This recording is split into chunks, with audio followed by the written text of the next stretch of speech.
Okay, what is up, everyone? Darkside Phil here, and welcome to what could be one of the most interesting playthroughs I've ever done for multiple reasons.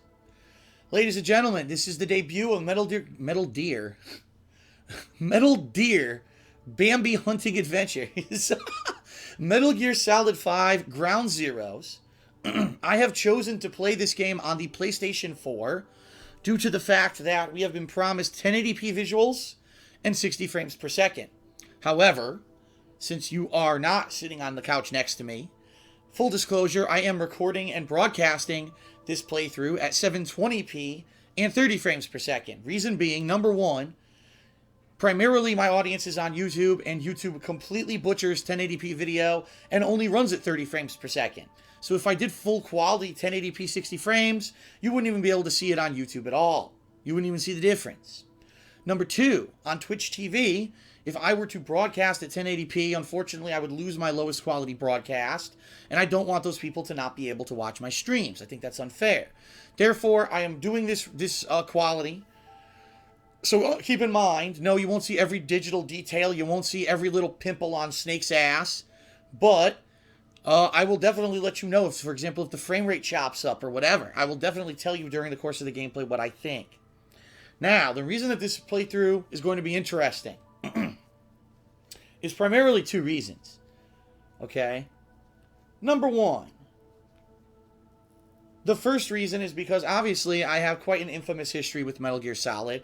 The thing being, though, is that, really, the things that people have come to have issues with my Metal Gear Solid gameplay is, like, so incredibly late. I did a playthrough of Metal Gear Solid 2 and 3. Keep in mind, it was the very first time I ever played those games.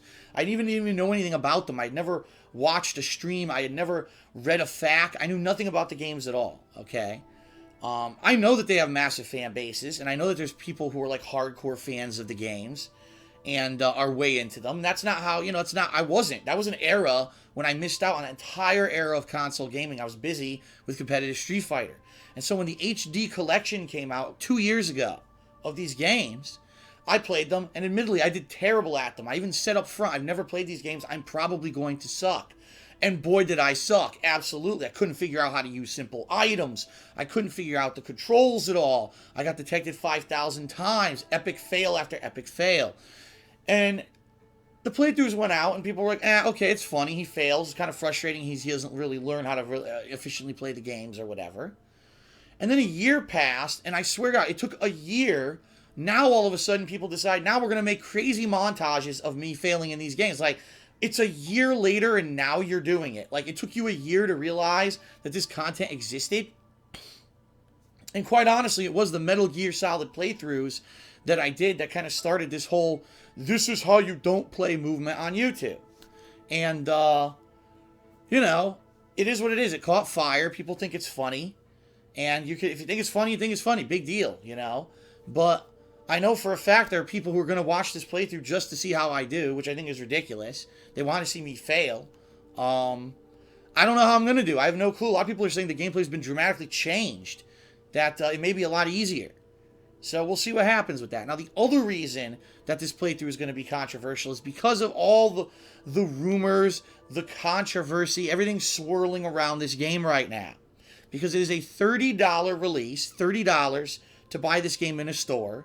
It's actually a $20 digital release on the PlayStation 3 or Xbox 360. Supposedly, you can beat the game in 10 minutes. Now, obviously, I'm not some kind of a crazy speedrunning freak.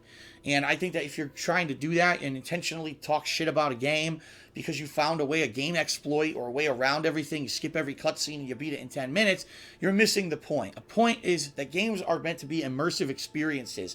They're meant to be something that you sit there and you enjoy and you soak in and you try to listen to the dialogue and understand what's going on and have fun with it. Not that you're rushing through it willy-nilly like an asshole, just to say, oh, I beat it in 10 minutes. So I'm going to give this game a fair shake. I'm going to play through the main campaign of the game, and then apparently when you beat that, the side content unlocks. And I'm also going to attempt the side content. And then once we've done all that, then we can make our judgments. We'll do it fair. We won't listen to all the bullshit on the internet about how people beat it in 10 minutes. Instead, judge for ourselves, because that's what intelligent humans do. They don't believe the hype, the controversy, the TMZ internet bullshit. They actually try to figure shit out for themselves. Alright, that being said, I think it is time. Let's get started with Metal Gear Solid 5 Ground Zeroes. Already, we have not booted the game yet, and there's a plug for Hideo Kojima.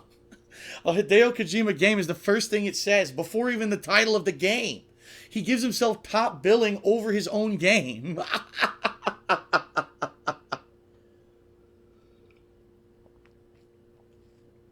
Wow.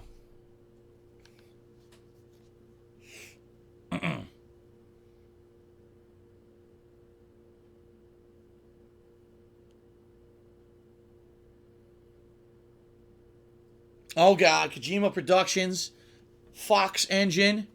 This game has an autosave feature. Turn off your PS4 during gameplay for maximum performance. Okay. Here you go. Oh shit. Oh shit, it's Big fucking Boss, son. We're not doing none of that solid and liquid shit. We're doing Big Boss style. That's right. That's how I roll. I don't know about you. Alright, so I will ask everyone that's watching this on Twitch, if you guys could please let me know volume levels, because I do not know how loud this game is. And let me know if it sounds too loud while I'm playing. I will lower it, or vice versa. Alright, here we go. We're going to play this in douche, I think. Douche. I don't even know what that says. And now we'll do Espanol. Sí. No, English. We do English. Connecting to the servers. Oh, great. There's an online user agreement, even though the game has no multiplayer. That's good. Excellent.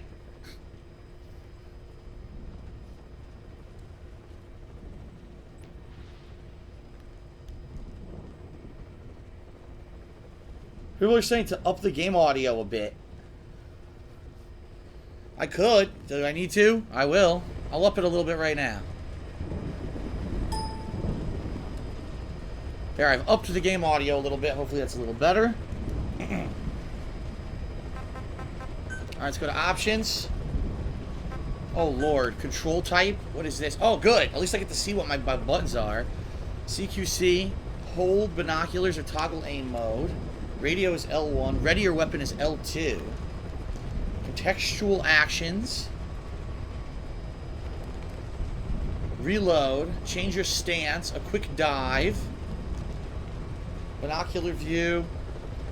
Dash with L3.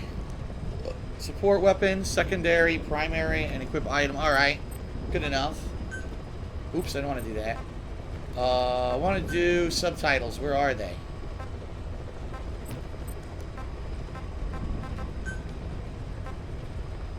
Aha, they're on by default. Excellent. I don't have to do any work. I'm surprised. Screen brightness actually looks quite good. I think the brightness might be on par. I might not have to screw with it. Usually I have to screw with it and up it a little bit, but I think it might be good. Just to be safe, maybe I'll up it 1. There we go. Alright, let's get started.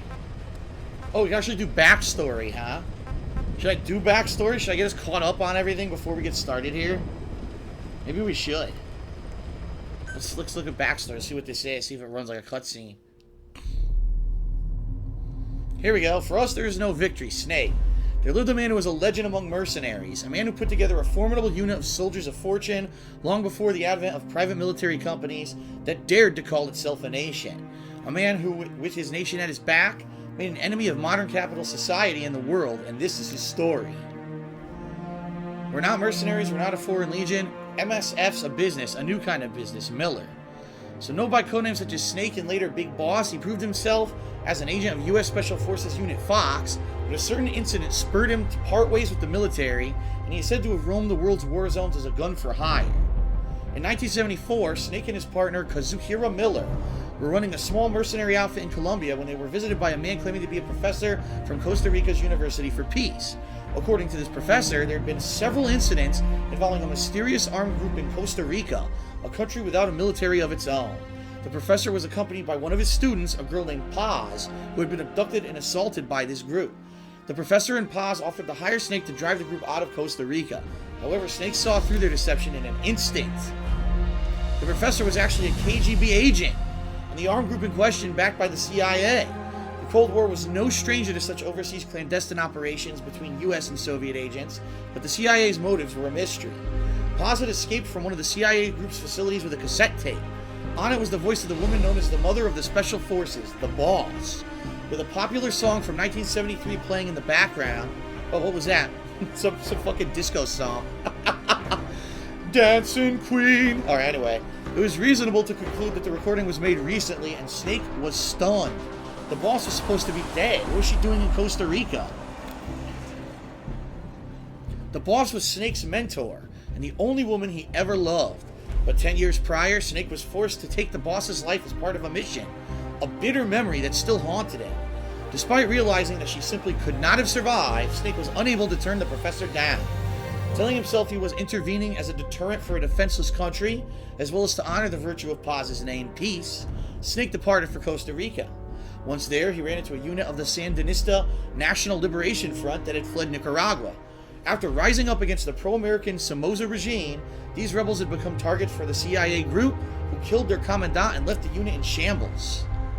Snake rescued the Sandinistas and invited them back to Mother Base, the new offshore base of operations provided to them by the KGB. The fallen commandant's children, Amanda and Chico, saw something of their hero Che Guevara in Snake and grew to idolize him. This triggered a rapid expansion of Snake's forces. However, he was still no closer to discovering what the CIA was really up to in Costa Rica. Snake then encountered Huey, a wheelchair-bound scientist being forced to work for the CIA. Huey revealed the CIA's terrifying plot. They were developing a system by which, following radar detection of an enemy nuclear launch, an AI would analyze all available data and automatically execute a retaliatory nuclear strike at appropriate targets. Although designed to increase the power of nuclear deterrence, Coldman, the CIA's Central American station chief, planned to actually launch a nuke to demonstrate the effectiveness of automated retaliation. This demonstration was only 5 days away. Snake rushed to the development lab to stop their AI from being completed. Upon infiltrating the lab, Snake was greeted by the voice from the tape, that same voice of his lost mentor, but this was in fact the voice of the retaliatory system's AI. Wow, they used the boss's voice. Its developer, Dr. Strangelove, oh my god, he actually used that name, had selected the boss, the so-called greatest soldier who ever lived, as the AI's intellectual model. However, succumbing to the personal obsession, Strangelove had deviated from the research's original purpose. Not only had she reproduced the boss's voice, she was on the verge of bringing her psyche back to life in AI form, driven by a bizarre kind of love. What if the boss could truly be revived in every detail, if only in AI form? Snake hesitated as Strangelove's idea touched his sense of loss. His guard down, Snake was immediately captured. The boss AI was completed, and Peace Walker, the nuclear-equipped walking battle tank housing this retaliatory AI system, went active.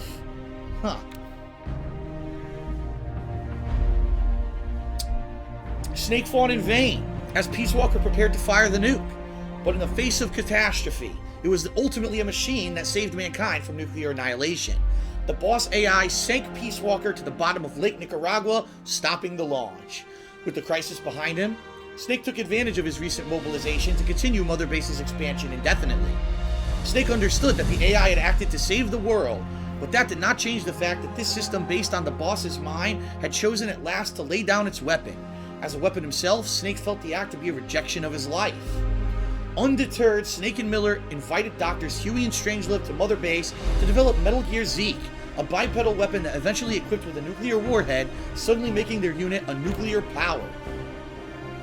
Meanwhile, Mother Base took in Paz, already an orphan, but now left without even her KGB benefactor following the end of the crisis. However, this was all engineered by an intelligence agency known as Cypher. Under Cypher's orders, Paz got close to Amanda, Chico, and the others while exploring more and more of the base, secretly plotting to hijack Zeke.